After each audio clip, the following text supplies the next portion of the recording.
Barkeepers and restaurateurs, in fact anyone who retails alcohol in Thailand, is looking at tax hikes. Accounting and legal company Magna Carta have advised Fabulous 103 FM that an additional taxation on alcohol sales goes into effect at the latest January 2018. In addition to other taxes, retailers, that's bars, restaurants and shops, will be required to report the retail value of alcohol-only sales. In other words, a value separated from food, soft drinks, tax and miscellaneous sales to end up with a sales total for alcohol. The Revenue Department will then charge varied rates on the retail value, that's turnover not profit. Non-enclosed bars, that's open bars without air conditioning, will be taxed at a minimum of 5% of alcohol turnover.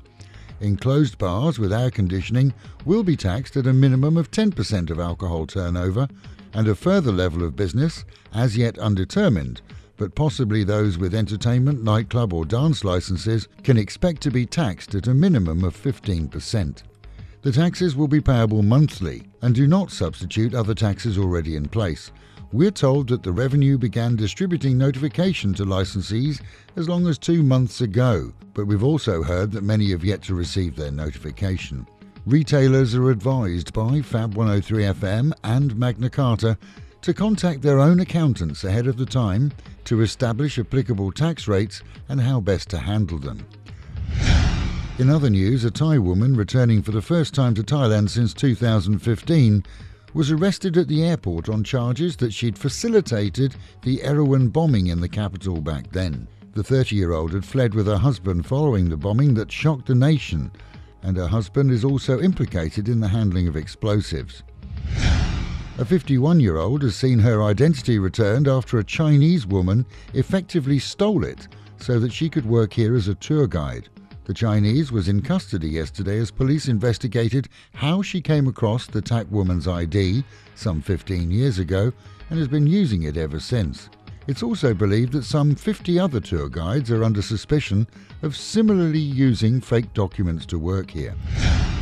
Bank records are being requested by police from financial institutions used by those implicated in the soccer match fixing scandal that's hit the news on Monday.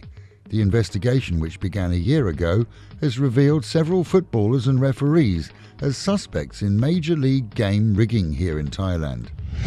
The owner of a funfair ride has settled compensation claims for riders who fell when the arms of an octopus ride collapsed due to hydraulic leak. Police will continue to investigate the accident, which may have been due to poor maintenance. Those injured were lucky the ride wasn't in full swing when it happened and no one died.